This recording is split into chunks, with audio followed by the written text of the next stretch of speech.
دیکھیے، اگر آپ یہ امید کرتے ہیں کہ سب کی رائے ایک ہو جائے تو نہ ایسا کبھی ہوا ہے نہ ایسا کبھی ہوگا. سب کی رائے ایک نہیں ہو سکتی، سب کا مزاج ایک نہیں ہو سکتا. صحابہ کرام میں بھی سب کی رائے بھی الگ الگ ہوا کرتی تھی، مزاج بھی الگ الگ ہوا کرتا تھا. حضرت عمر کا مزاج اور حضرت ابوبکر کا مزاج الگ الگ تھا کہ نہیں؟ ایک ریشم کی طرح نرم، ایک فولاد کی طرح گرم. حضرت خالد بن ولید وہ میدان کے آدمی تھے، تلوار کے دھنی تھے. ایک میدان کے بعد دوسرا میدان، دوسرے کے بعد تیسرا میدان. ساری زندگی میدانوں کے فتح کرنے میں گزری. ادھر تھے تب، ادھر آئے تب. اور حضرت حسان بن ثابت زندگی میں ایک مرتبہ قلعے کی عورتوں کی حفاظت کی ذمہ داری ان کے اوپر پڑی تھی. کسی نے بتایا کہ وہ آ رہا ہے نالائق، اس کو روکیے. تو حضرت حسان نے اس وقت بھی شاعرانہ جواب دیا تھا کہ اگر میں اس کام کا آدمی ہوتا تو خندق میں وہاں میدان محاذ پر نہ ہوتا، یہاں عورتوں کے پاس کیوں ہوتا. لیکن مجھے بتاؤ، کبھی حضرت خالد نے حضرت حسان پر تنقید کی تھی؟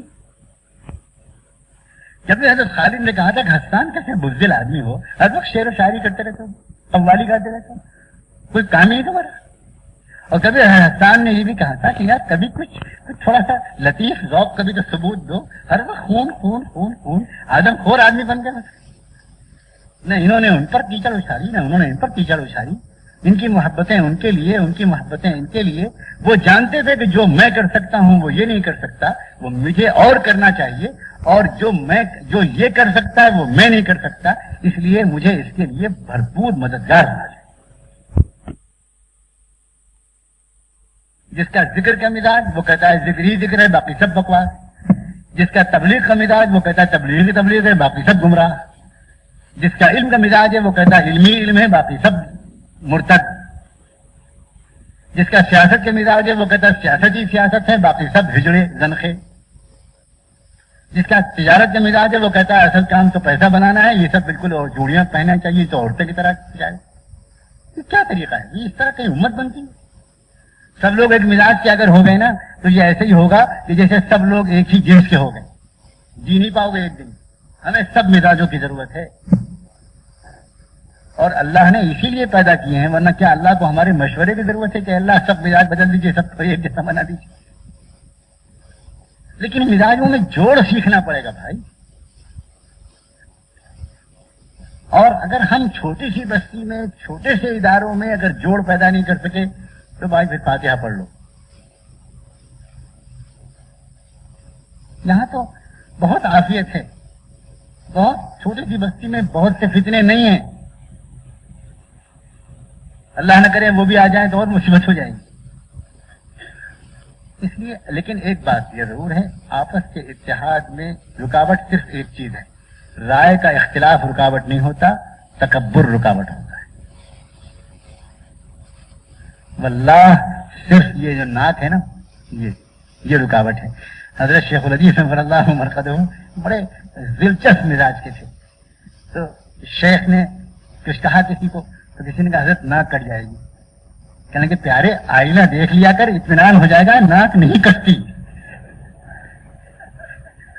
دیکھ لیا کر، جب تجھے خطرہ ہو ناک کٹ جائے گی، دیکھ ناک بالکل صحیح سالم ہے، مطلب تھوڑی سی اور پھولی ہوئی ملے گی، کٹنے کا تو سوال ہی پیدا نہیں. کیا بیکار کی بات ہے. اپنی رائے کو فنا کر، اپنے کو مٹا دو. جوڑ صرف وہ سکتا ہے جو اپنی رائے کو واپس لے لے اور دوسروں کو آگے بڑھائے، اپنے کو پیچھے ہٹا لے. امت میں پیچھے ہٹانے والے کم ہو گئے، اس لیے انتشار بڑھ گیا.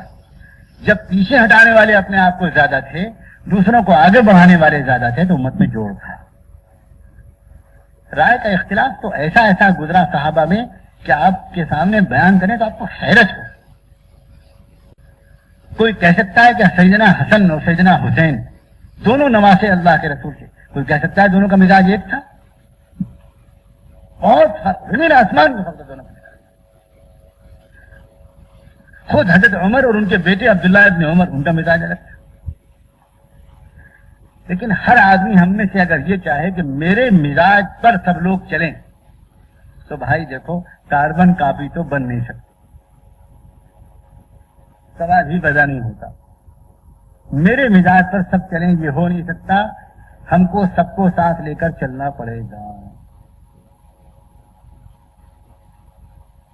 ساتھ چلنے کی سب سے خوبصورت مشق کرائی جاتی ہے نماز با جماعت.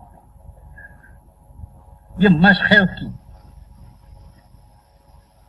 ایک کو بڑھا دیا امامت کے لیے، اب سب کا رکوع ساتھ، سب کا سجدہ ساتھ، سب کی آمین ساتھ، سب کی دعا ساتھ، سب کی تحیات ساتھ، سب کا سلام ساتھ.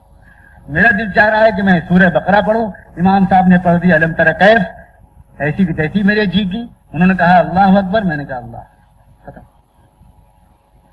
کتنا آسان مشق ہے. ہاں امام سے بھی تو غلطی ہوتی ہے، تو اس وقت کیا کرتے ہیں ہم لوگ؟ ڈنڈا مارتے ہیں پیچھے، مراسلہ لکھتے ہیں، مضمون لکھتے ہیں، پوسٹر نکالتے ہیں، میٹنگ کرتے ہیں. کیا کہتے ہیں پیچھے؟ بولیے سبحان اللہ. کیا خوبصورت بات سکھائی. سبحان اللہ کہنے کا کیا مطلب ہوا؟ ہم نے پیچھے سے کہا سبحان اللہ. سبحان اللہ کا مطلب غلطیوں سے پاک صرف اللہ ہے. جیسے یہ بات یاد دلائی امام صاحب کو ایک دم اسٹرائک ہوا کہ غلطیوں سے پاک صرف اللہ ہے. اس وقت یاد دلانے کا مطلب یہ کہ مجھ سے کچھ غلطی ہوئی ہے،